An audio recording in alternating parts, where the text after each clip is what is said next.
Bonjour, aujourd'hui nous allons nous intéresser à des étapes qui me semblent nécessaires de poser avant de résoudre un exercice qui porte sur l'étude d'un objet en mouvement dans un champ comme un champ de pesanteur ou un champ électrique. Ce genre d'étude appartient à une des branches de la physique que l'on appelle la mécanique du point. Cette vidéo ne vous donnera pas le moyen unique afin de résoudre tous les problèmes de ce genre, mais elle vous donnera quelques petites bases permettant de bien poser les choses avant de vous lancer dans la résolution de ce type d'exercice. 1, 2, 3 sont les trois étapes qui me semblent nécessaires de mettre en place avant la résolution à proprement parler, et le go sera la résolution de l'exercice.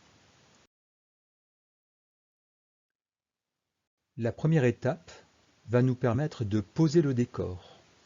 On définira ainsi le système étudié, le référentiel, c'est-à-dire où se passe l'étude. Si l'énoncé ne le donne pas, c'est à vous de le choisir.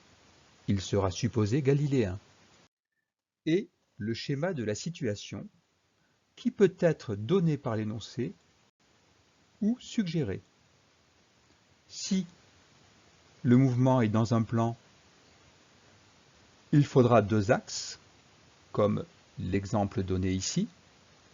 S'il se passe suivant une seule direction, un axe suffira, etc.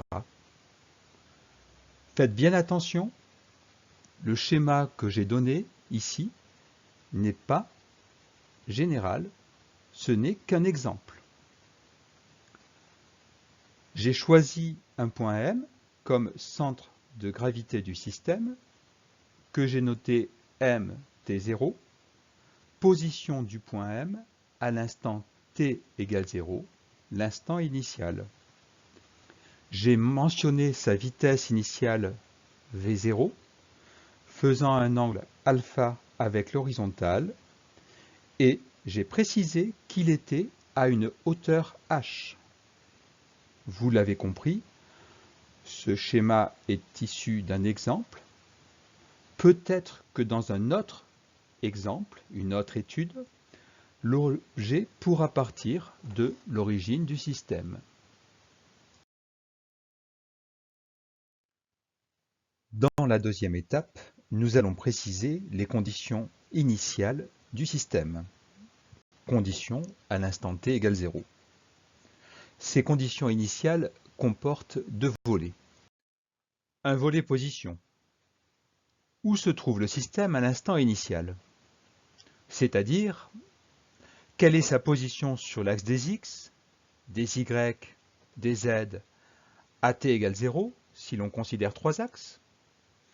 Si le mouvement est plan, deux axes suffiront, x et y par exemple, et s'il se fait dans une seule direction, on ne choisira qu'un seul axe, x par exemple. Et un volet vitesse dans lequel nous allons préciser les conditions sur la vitesse initiale de l'objet.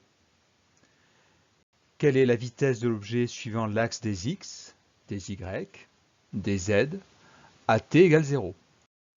Dans l'exemple de l'étape 1, à t égale 0, la position du point M suivant x égale 0, suivant y égale h. Quant à la vitesse, Vx à t égale 0 correspond à la projection du vecteur vitesse V0 sur l'axe des x. Vy à t égale 0 correspond à la projection du vecteur vitesse V0 sur l'axe des y. L'étape 3 enfin correspond au bilan des forces.